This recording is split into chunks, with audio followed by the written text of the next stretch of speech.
There's a census record from 1870, Philadelphia, Pennsylvania, Ward Hum 12, Enumeration District 3.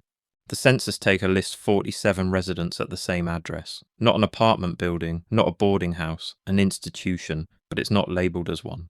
Just names, ages, occupations listed as none, place of birth listed as unknown for 31 of them, including adults, including people in their 30s and 40s who somehow have no documented birthplace.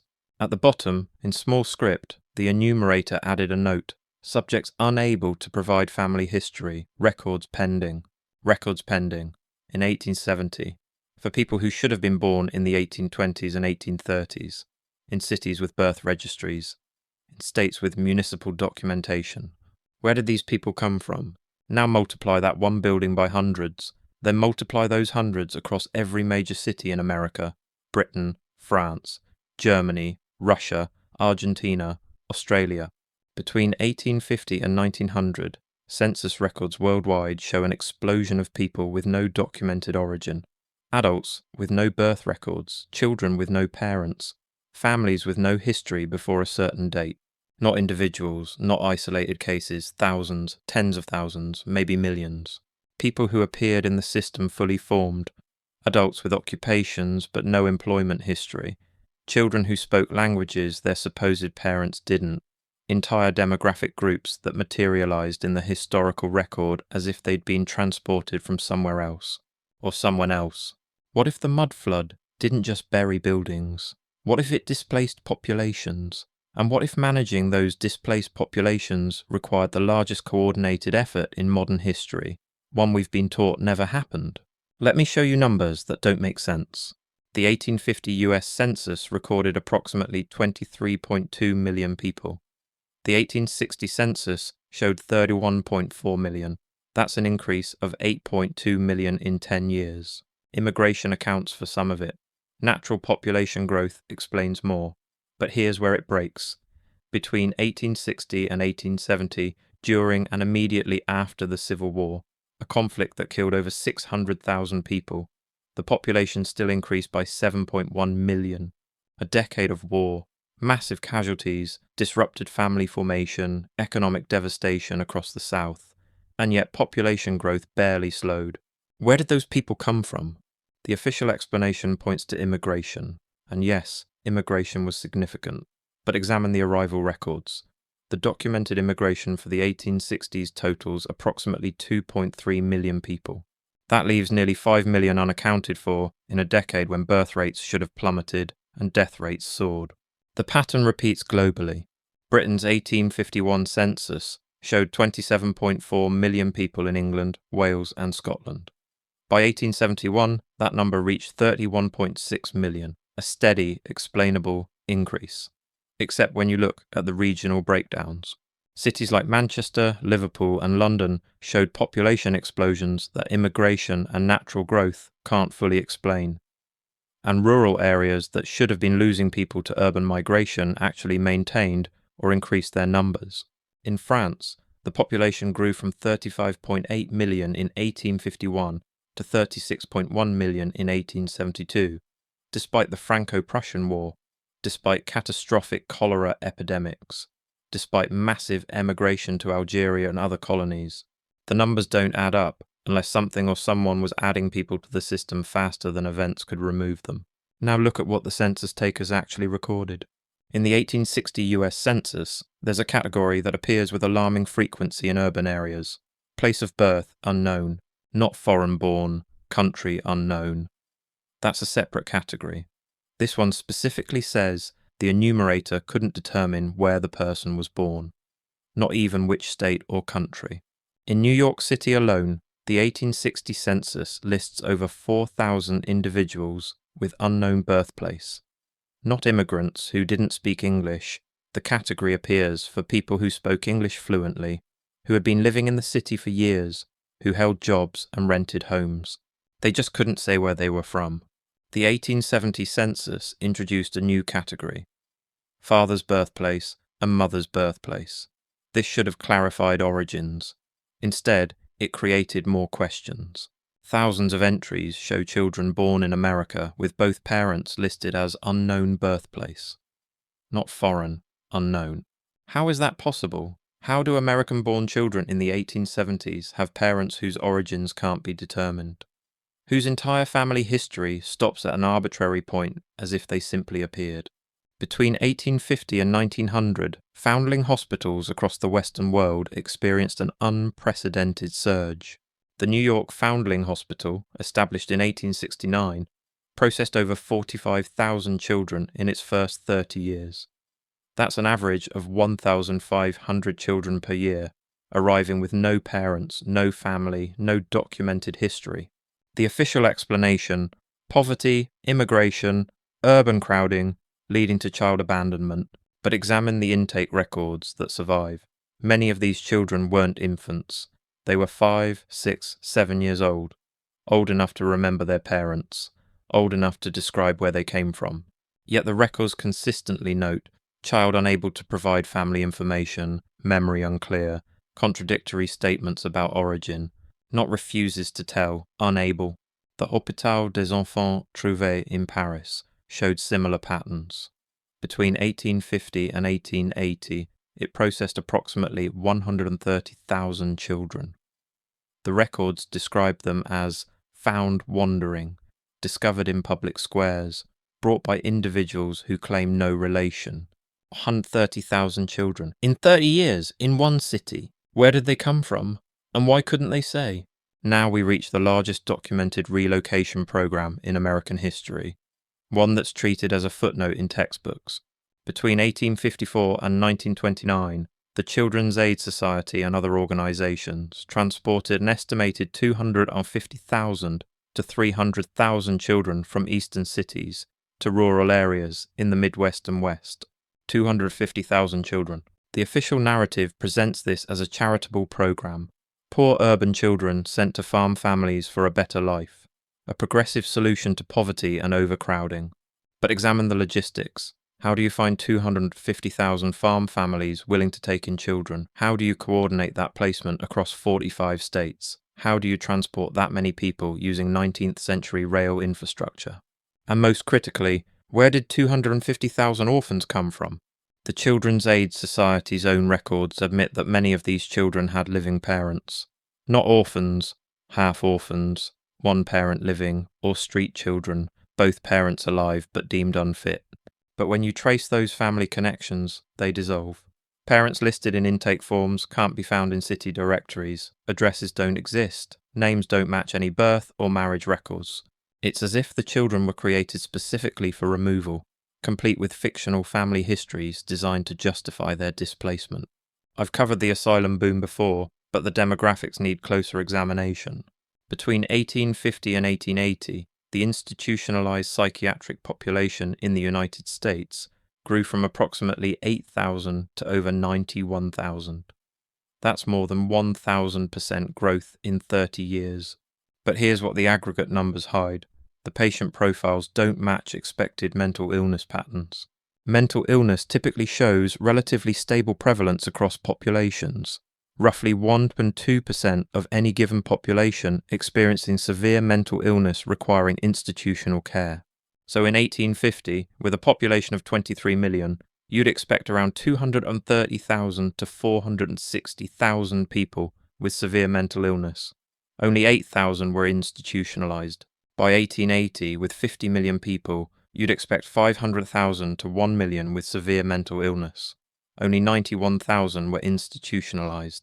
The numbers suggest that asylums were never designed to treat all mentally ill people. They were designed to hold specific people. And when you examine who was committed, the pattern becomes clearer.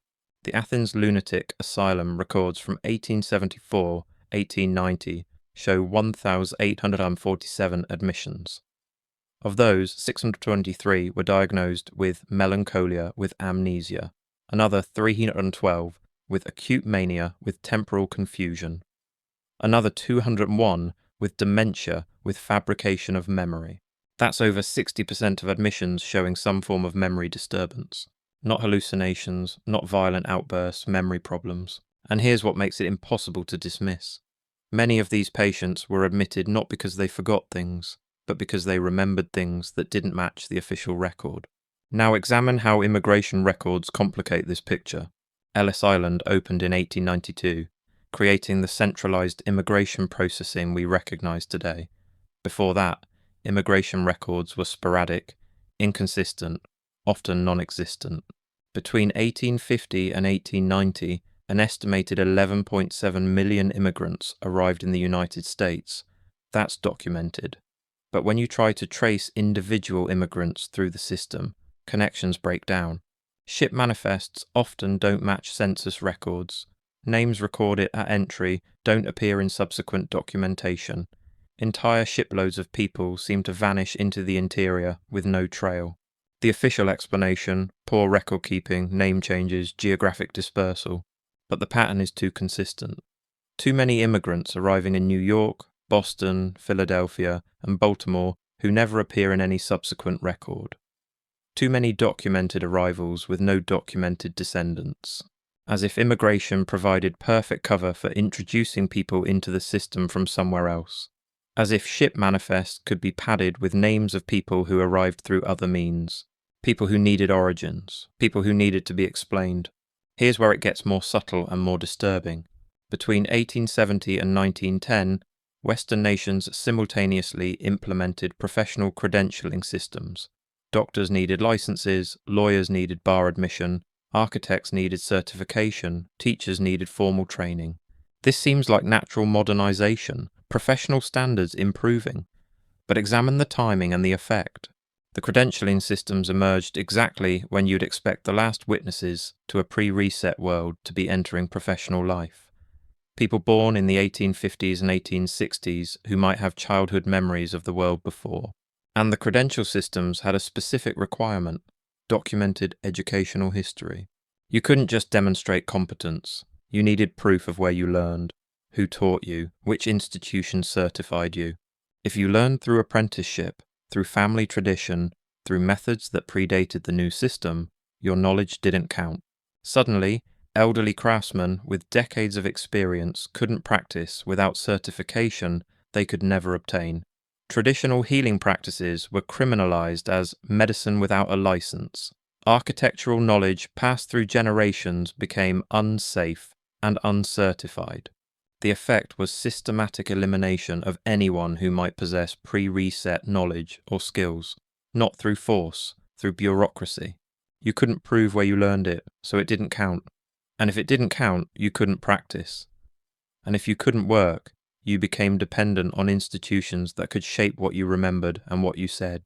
Now trace what happened to the generation born between 1850 and 1870, the people who would have been children during the supposed Mudflood period. By 1914, they're 44 to 64 years old. Prime of life, the age when people typically hold positions of authority and influence. The age when they'd be teaching the next generation. Then World War I begins. 4 years, 40 million casualties globally, and a disproportionate number from this exact age cohort. Older men sent to command, experienced workers drafted into service, the generation that might have remembered the world before, removed en masse. And those who survived the war faced the Spanish flu pandemic of 1918-1919. Estimated 50 to 100 million deaths worldwide, again, affecting adults more severely than children or the elderly. The generation that should have been the bridge, old enough to remember the before, young enough to live into the 1940s and 1950s when people might have asked questions, decimated. By 1920, the cohort born between 1850 and 1870 had been reduced by war, disease, and time to a fraction of what it should have been. And conveniently, historical documentation becomes much more consistent after 1920. Photographs are abundant. Personal testimonies align with official narratives. The gaps close. But some survivors couldn't be managed through asylums, orphan trains, or generational attrition. Some were simply moved. Between 1860 and 1900, Western nations implemented massive internal migration programs that rarely appear in standard histories. The American Homestead Acts displaced millions westward, but examine the documentation. Many homesteaders have no verifiable history before claiming their land. They appear in the 1870 or 1880 census in Kansas or Nebraska, with no corresponding trail east. Canada's Dominion Lands Act moved people into the prairies. Australia's Selection Acts distributed people across the interior. Russia's Stolypin reforms relocated millions to Siberia. Argentina's conquest of the desert opened Patagonia to settlement, all happening simultaneously, all creating frontier zones where people could be placed without extensive documentation, all offering new identities in new places where questions about the past seemed less relevant. If you needed to disappear people who remembered too much, you could put them in asylums, or you could send them to places where their memories didn't matter, where they were too busy surviving to ask questions, where their children would be the first generation in a new place with no connection to the old world. The frontier as witness elimination. Here's something that's haunted me since I started this research. Why are there so few photographs of ordinary people from before 1870? Photography existed. Daguerreotypes from the 1840s, ambrotypes from the 1850s, early paper prints from the 1860s. The technology was there. We have photographs of buildings, landscapes, important people, but photographs of ordinary families, children, everyday life, remarkably sparse until the 1880s. Why? The official explanation: photography was expensive, most people couldn't afford it. But that doesn't explain the gap. Even wealthy families have few photographic records before 1870. Even urban centres with abundant photographers show limited documentation of daily life. It's as if the photographic record deliberately begins after a certain point, as if someone decided that visual documentation of who people were, how they looked, how they lived, that record should start clean. No images of the witnesses, no faces of the displaced, no photographs of the generation that might have contradicted the new narrative. Just buildings and landscapes and important people whose identities were carefully controlled. By 1900, something shifts in the historical record.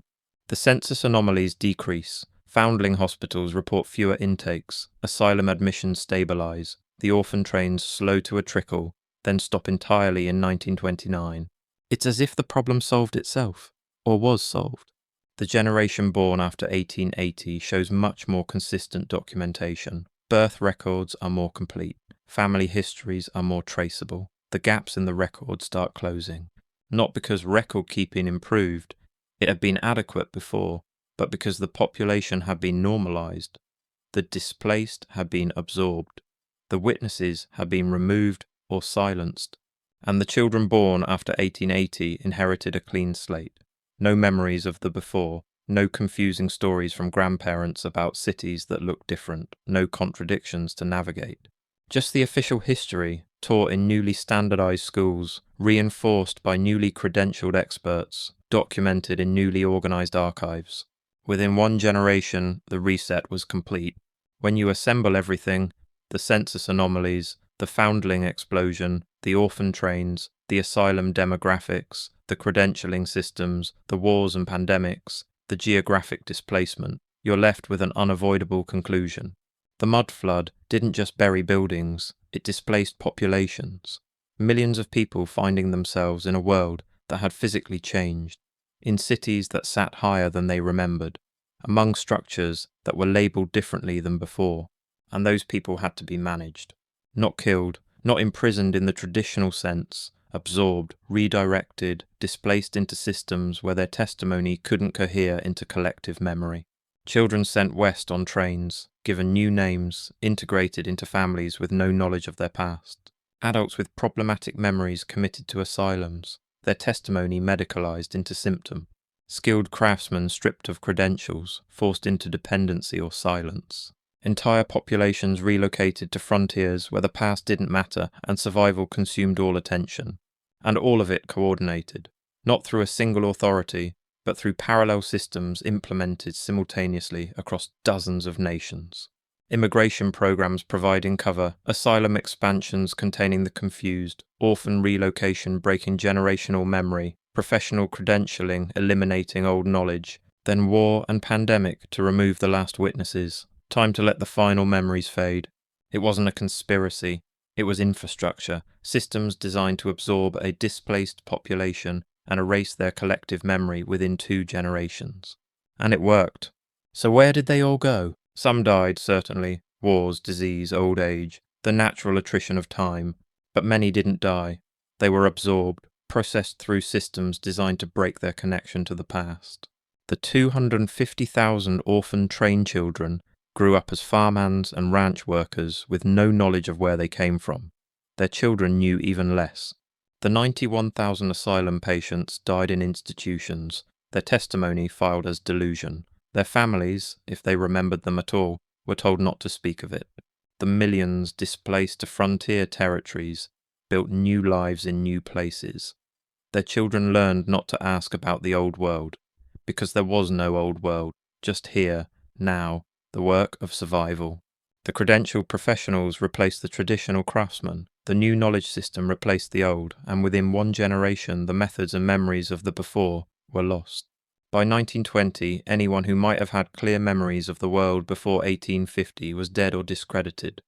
The survivors had been scattered, absorbed, silenced, forgotten, and the historical record showed a smooth, continuous narrative: industrial progress, immigration, natural disasters, and rebuilding. Nothing unusual, nothing that required explanation. The witnesses are gone. Their voices are silent, their memories dismissed as confusion or madness or childish fantasy. But the evidence remains, in census records listing thousands with unknown origins, in foundling hospital registries showing impossible numbers, in asylum diagnoses that pathologize memory itself, in the coordinated systems that all emerged at once to manage a problem we're told never existed. They went into the system, and the system made sure they never came out with their story intact. Look at your own family history. Trace it back past 1850. Notice where the trail goes cold, where documentation stops, where grandparents become shadows with no verifiable past. That's not poor record keeping, that's absorption. The Mudflood survivors didn't vanish, they were disappeared, systematically, thoroughly, efficiently.